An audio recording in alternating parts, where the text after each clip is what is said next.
नमस्कार दोस्तों, स्वागत है आप सभी का। तो आज अपने इस वीडियो में बात करने वाले हैं रेगनर रस्से महोदय की जो बैलेंस ग्रोथ थ्योरी है उसके बारे में। रेगनर रस्से एक प्रमुख अर्थशास्त्री थे जिनके द्वारा जो अल्पविकसित देश हैं, गरीब देश हैं, विकासशील देश हैं, उन देशों की तरक्की के लिए कौन सी विधि को अपनाया जाए, कौन सी तकनीक को अपनाया जाए, कौन सी विधियों को अपनाया जाए जिससे वह आर्थिक विकास की राह पर आगे बढ़ सके।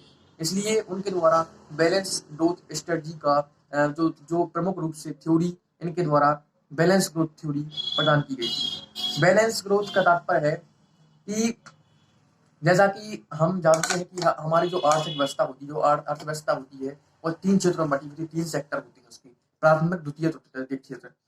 प्राथमिक क्षेत्र है जो कि प्रमुख रूप से जो पिछड़ी हुई गतिविधियां जैसे कृषि है, पशुपालन, इसके अलावा खनन इत्यादि गतिविधियों से जुड़ा हुआ होता है। द्वितीय क्षेत्र इंडस्ट्री से जुड़ा हुआ होता है और तृतीय क्षेत्र जिसे हम सेवा क्षेत्र कहते हैं वह विभिन्न प्रकार की सर्विसेज से जुड़ा होता है।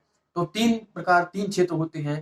तो इनके द्वारा कहा गया है, नर्क से कहते हैं, यदि किसी अर्थव्यवस्था को गति करनी है, यदि अल्पविकसित देश को विकास की राह पर बढ़ना है, तो उसके लिए इन तीनों क्षेत्रों में यानी अर्थव्यवस्था के सभी क्षेत्रों में विकास करने की आवश्यकता है। एक बैलेंस तरीके से बैलेंस ग्रोथ करने की आवश्यकता होती है कि सभी क्षेत्रों में वहां की सरकारों को इन्वेस्ट करने की आवश्यकता होती है। क्योंकि जो अल्पविकसित देश है वहां पर आधारभूत सुविधाओं का अभाव होता है, वहां के लोग गरीब होते हैं, उनके पास में रोजगार का अभाव होता है। क्योंकि जैसे यदि हम भारत के परिप्रेक्ष्य में बात करें तो भारत भी एक गरीब देश है। क्योंकि भारत के प्रमुख जो अधिकतर लोग हैं, अधिकतर जनसंख्या है, वह प्रमुख रूप से जो पिछड़ी हुई गतिविधियों जैसे कृषि में लगी हुई है। तो लगभग 60% जनसंख्या कृषि क्षेत्रों में लगी हुई है और कृषि एक प्रकार से अनुत्पादक है यानी एक प्रकार से अनिश्चित है। क्योंकि कृषि हमारे यहाँ मौसमी कृषि है, यानी इस पर जो कृषि है उस पर मानसून का बहुत ही सीधा प्रभाव पड़ता है। इसलिए और जो लैंड है हमारे यहाँ हमारे यहाँ जो भूमि का एरिया है वह भी एक सीमित मात्रा में है, वह भी एक निश्चित मात्रा में है। इसलिए कृषि पर जो भारत की विशाल जनसंख्या है उसका भारी दबाव रहता है। इसलिए वहां पर इतना कृषि क्षेत्र में इतना रोजगार नहीं होता है कि वह देश की आर्थिक अवस्थाओं की आर्थिक आवश्यकताओं की पूर्ति कर सके। इसलिए भारत एक गरीब देश है, भारत एक अल्पविकसित देश है। उसी प्रकार से जो अल्पविकसित देश होते हैं उसमें वहां के लोग होते हैं गरीब होते हैं, उनके पास में रोजगार का अभाव होता है, उनके पास में काम का अभाव होता है, इसलिए उनकी इनकम कम होती है। तो जो रेगनर से हैं उनके द्वारा कहा गया है कि अल्पविकसित देशों में एक गरीबी का दुष्चक्र पाया जाता है, पॉवर्टी का विशेष सर्कल पाया जाता है। तो पॉवर्टी का विशेष सर्कल क्या है उसको हम समझते हैं कि पॉवर्टी को विशेष सर्कल को समझाने के लिए उन्होंने दो तरीके से इसको समझाने का प्रयास किया। पहला सप्लाई साइड से और दूसरा डिमांड साइड से।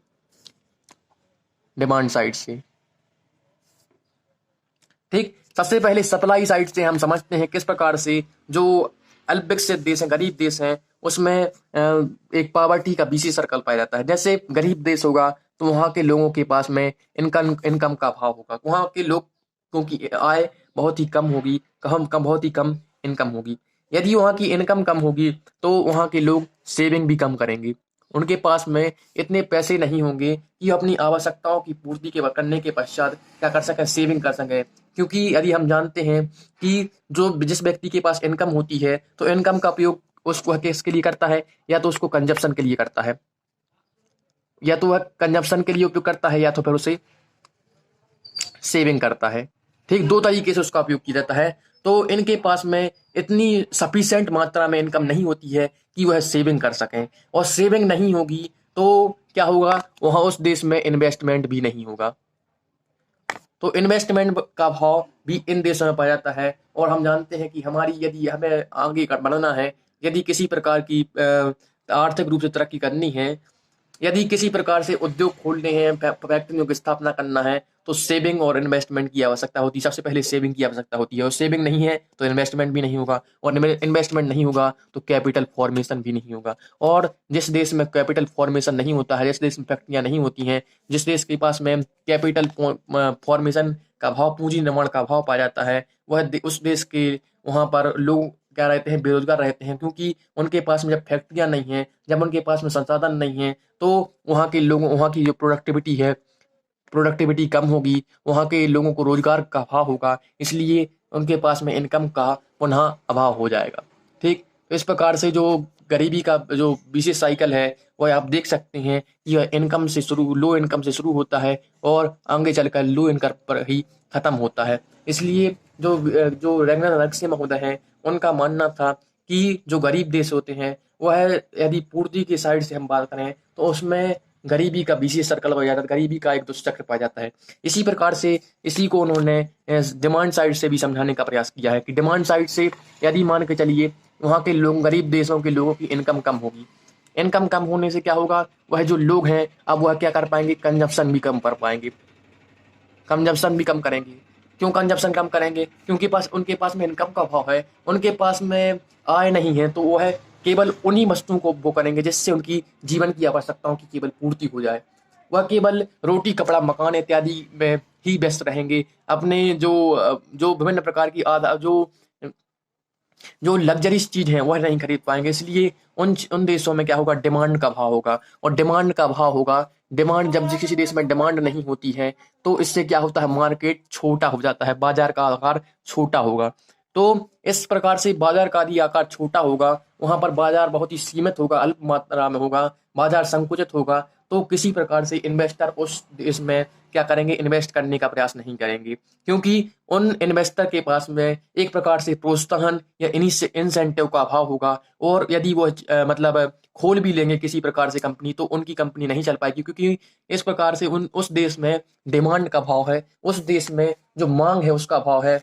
इसीलिए उस देश में क्या होगा, जो इन्वेस्टर हैं वह किसी प्रकार से इन्वेस्ट नहीं करेंगे, किसी प्रकार से फैक्ट्रियां नहीं खोलेंगे, इसलिए वहां के लोगों को रोजगार नहीं मिलेगा, इनकम नहीं मिलेगी। तो इसलिए फिर से यदि हम डिमांड साइड से भी देखें तो इससे भी क्या होगा, एक प्रकार से इनकम कम हो जाएगी। और डिमांड साइड से यदि हम देखें तो यह जो चक्र था वह कम इनकम से शुरू होता है, लो इनकम से शुरू होता है और लो इनकम पर खत्म होता है। इसलिए यदि मान के चलिए इस देश के यदि यदि अल्प विकसित देश के लोग यदि तरक्की करना चाहें तो तरक्की कर भी नहीं सकते हो, क्योंकि उनका जो गरीबी का चक्र है वह लो इनकम से शुरू होता है और लो इनकम पर ही खत्म होता है। आपने देखा होगा कि भारत के देश के जो गांव के लोग होते हैं, तो गांव के लोग ऐसा कहा जाता है कि गांव में जो व्यक्ति रह रहा है, निवास कर रहा है, वह कभी तरक्की नहीं कर सकता है, क्योंकि जो खेती है, जो कृषि है, वह केवल भोजन प्रदान कर सकती है, वह कभी प्रमुख रूप से जो सुविधाएं प्रदान नहीं कर सकती है। इसलिए वहां पर लो इनकम होता है और लो इनकम पर ही वह गरीब ही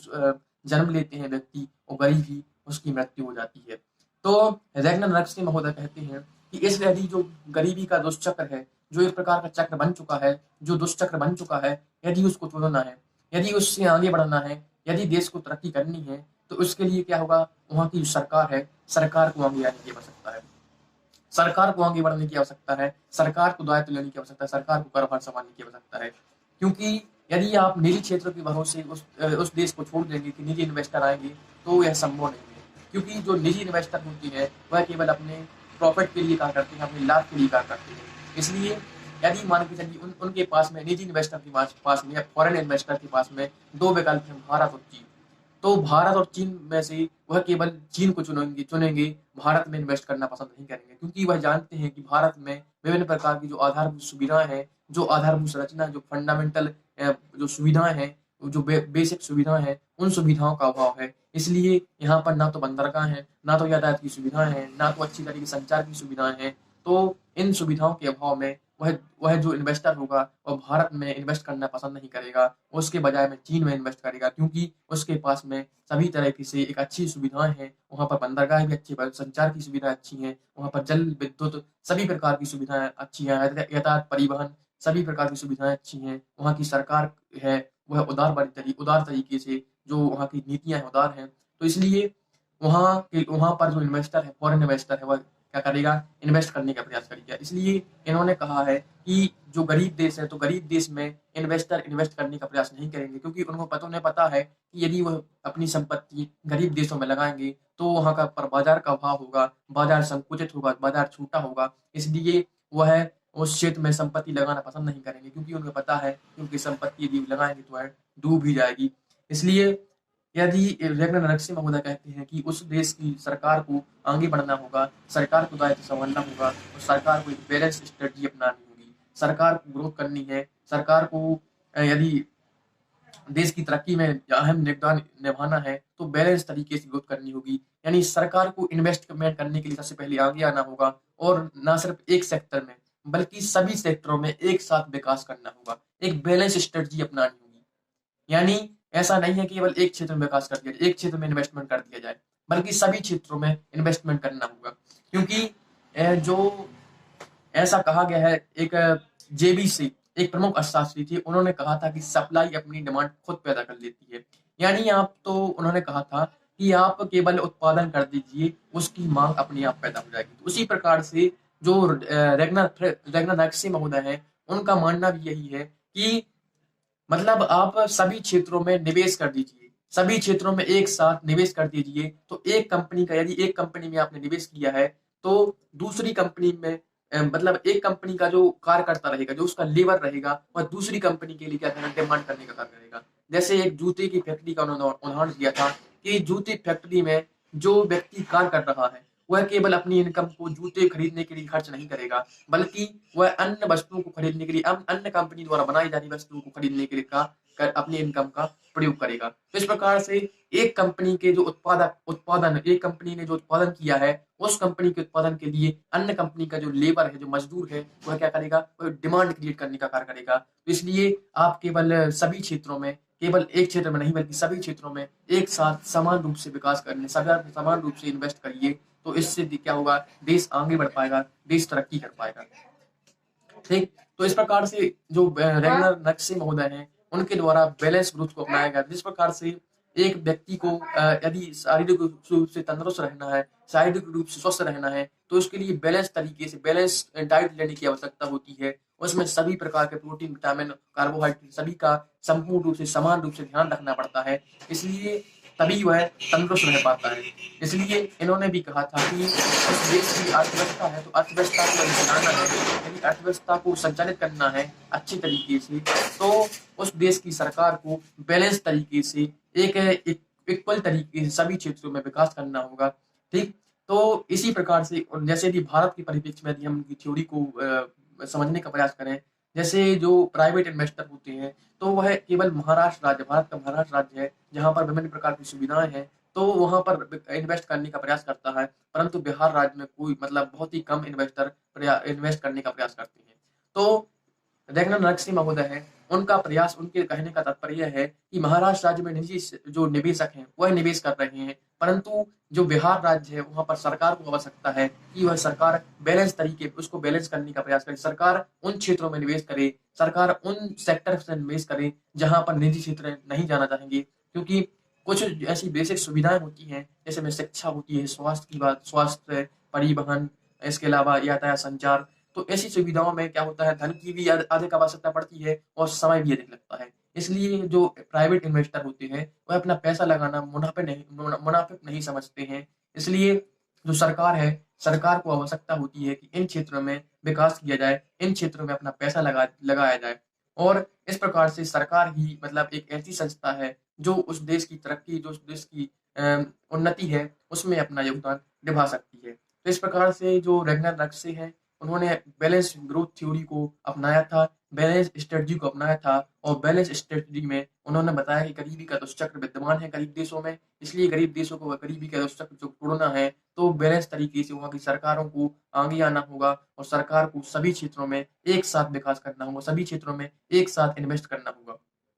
ठीक, तो इस प्रकार से बैलेंस तरीके से उन्होंने उस देश की गरीब देश की आर्थिक व्यवस्था को सुधारने की बात कही है। परंतु यदि हम इसको व्यवहारिक रूप में समझने का प्रयास करें, तो यह हमें ऐसा कुछ आलोचक मानते हैं कि व्यवहारिक रूप में यह थ्योरी अप्लाइड नहीं होती है। क्योंकि यदि बैलेंस ग्रोथ की बात है, यदि कोई गरीब देश है, तो गरीब देश के पास में वैसे भी सुविधाओं का अभाव रहता है, उसके पास में बचतों का अभाव रहता है, उसके पास में इनकम का अभाव रहता है। यदि वह गरीब देश है, तो यदि उसके पास में बैलेंस तरीके से मतलब उसके पास इनकम होती, तो अमीर देश ना बन जाता। क्योंकि इनके द्वारा कहा गया कि सभी क्षेत्रों में विकास किया जाए। क्योंकि उसके पास में गरीब देश है तो उसके पास में धन का अभाव रहेगा, उसके पास में सुविधाओं का अभाव रहेगा, उसके पास संसाधनों का अभाव रहेगा, उसके पास में सीमितताएं, उसकी कुछ सीमितताएं होंगी। इसलिए वह सभी क्षेत्रों में एक साथ विकास नहीं कर सकता है। उसके पास में इतनी संसाधन नहीं है कि वह सभी क्षेत्रों का विकास कर दे। ठीक, तो इस प्रकार से इनके द्वारा जो बैलेंस तरीके से ग्रोथ का जो प्रयास ये कहा गया है, तो वह एक प्रकार से अनुचित प्रतीत होता है, वह एक प्रकार से एक वास्तविकता से दूर प्रतीत होता है। इसलिए कुछ आलोचक इनकी इस थ्योरी का, बैलेंस ग्रोथ थ्योरी का समर्थन नहीं करते हैं, इसकी आलोचना करते हैं, इसकी सीमितताओं की ओर अपना ध्यान एकत्रित करते हैं। ठीक, तो इस प्रकार से जो इनके द्वारा जो थ्योरी थ्योरी प्रदान की गई थी, तो वह थ्योरी एक प्रकार से कुछ आलोचक इनकी आलोचना भी करते हैं, इस थ्योरी की सीमितताओं को भी अपने दर्शाने का प्रयास करते हैं। ठीक, तो धन्यवाद।